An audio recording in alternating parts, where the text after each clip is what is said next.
Plants vs. Zombies, shockingly, has plants and zombies. Many of the plants are useful for effectively and efficiently dealing with multiple classes of zombies. When a plant is unable to do this, it becomes a waste of a seed slot, a waste of sun, and a waste of a lawn tile.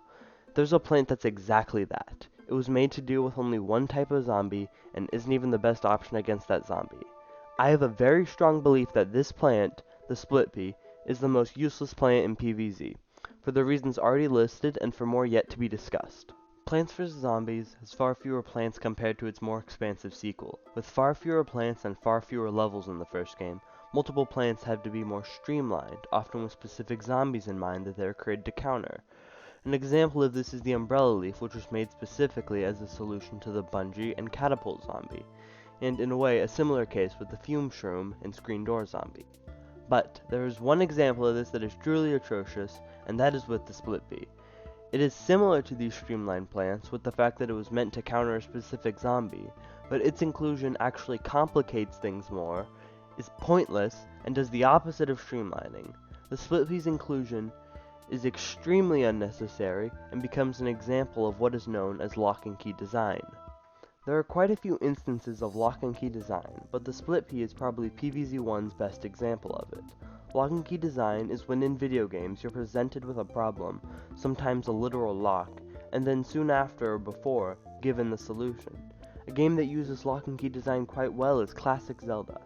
But this method of game design doesn't work in PvZ. It removes the strategy from the game and tells you exactly how to defeat the zombies without the possibility of other potential strategies and solutions. In the case of the split-pea, you're given the key one level before encountering the lock, which is the digger zombie. The almanac even tells you the weaknesses of the digger zombie after encountering it. The digger zombie was the one and only zombie that the split-pea was specifically designed to counter. The split-pea's only purpose in life is to counter the digger zombie, but as I've mentioned earlier, its inclusion is pointless, as you have access to much better counters than the split-pea. You are given no reason to have this plant on your lawn, as digger zombies don't appear often enough to warrant it, and it's just a basic pea shooter from the front. So, what's a more cost-effective plant that stays on your lawn for a short period of time and deals with digger zombies? Any instant plant, like squash or potato mine. Oh, you don't want to dig up your plants in the back and you want a more permanent attacker? Use starfruit, which most people would pick any day over split-pea, and you gain access to starfruit immediately after the first digger zombie level. Or pick cattail, which you would have the ability to purchase before the first digger zombie level. Or even remove the need for a plant that fires backward in the first place, with the extremely versatile magnet shroom. These plants are much better plants than the split-pea in general. So, you can still have your effective attackers, and save a seed slot for a much better plant than the split-pea. You see, the digger zombie has much better counters to it, as I've explained, but the split-pea still can deal with it. I wouldn't bring it to a level, but it still is a semi-effective counter to the digger zombie. Something I will not tolerate is using it on zombies like Dolphin Rider or Pole Vaulter. First of all, why would you want to put your attacking plants in the front of your defense just for two types of zombies? Second of all, you could just use an instant like Tangle Kelp or Squash, or just kill them with your primary attacking plants after or before they jump. And third of all, 2 words, Tall Nut. Now, a brief departure from the more thought-out criticism as I proceed to insult the split-pea's appearance. This is nothing against the designers, I just need a way to make the video longer. The split-pea is like if you ripped the head off a poor repeater and sewed it to the back of a pea shooter Frankenstein style. Some might even call it a crime against nature. It reminds me of this horse that grew a second head because of excess radiation. And you want to know why the repeater head looks so angry? Because it knows its life is purposeless, and it's mad at whoever gave it this tortured existence, and every rare chance it gets to take it out on some zombie, it takes that chance enthusiastically. Anyway, back to the more reasoned points against the split-pea. Before that little tangent, I was discussing how using the split-pea to take out any other zombies is completely irrational and frivolous. One of the strategies the PvZ wiki discusses is using the split-pea to counter zombies with shields, such as newspaper or screen door, by placing the split-pea behind them to act as a cheaper repeater. But for this to work, you would have to wait for the slow-moving zombies to pass a point where you're even able to plant a split-pea, and that Split-Pea would only be used to take out a few zombies. So now you either have to dig it up so you can plant another one when the next shield zombies come around, or keep it around and you're just stuck with a pea shooter. And doing all that just to get around a few shields, instead you spend that time, effort, lawn tile, sun, and seed slot on simply just making a defense with enough DPS to take out the shield zombies effectively. Another strategy the wiki lists is combining the Split-Pea with garlic, but at that point, why not just use a repeater?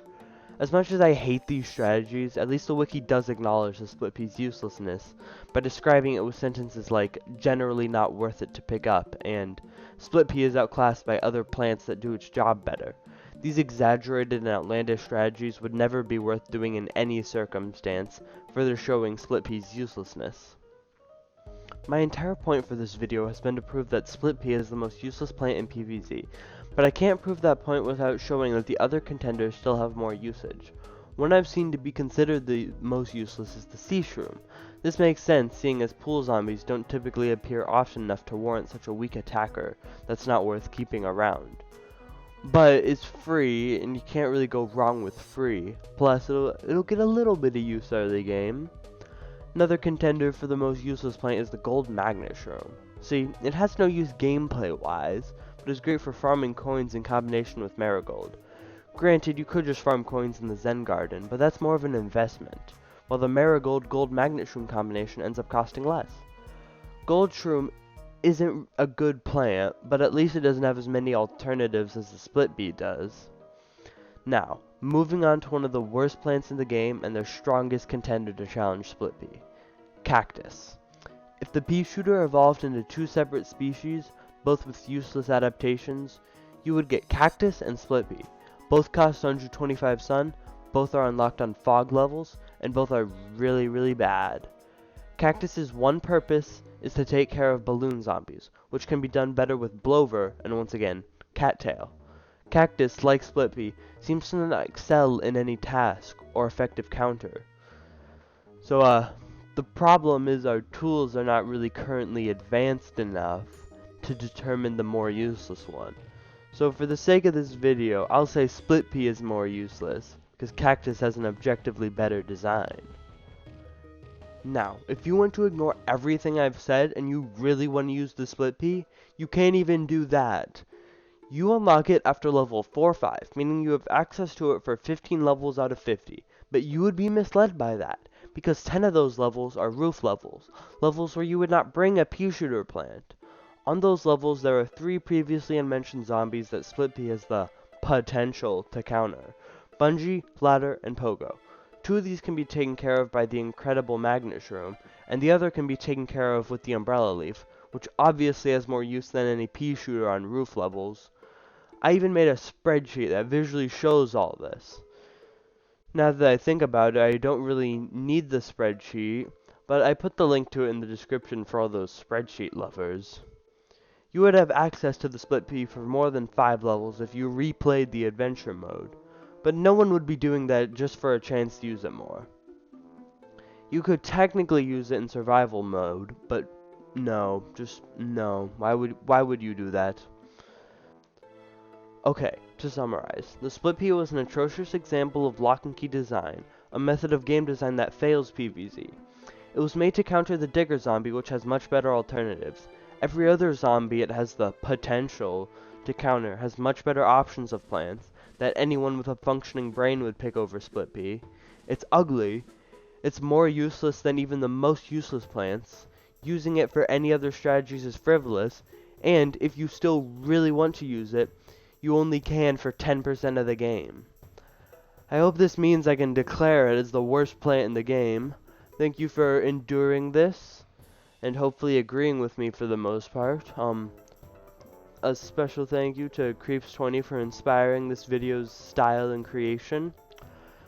Goodbye.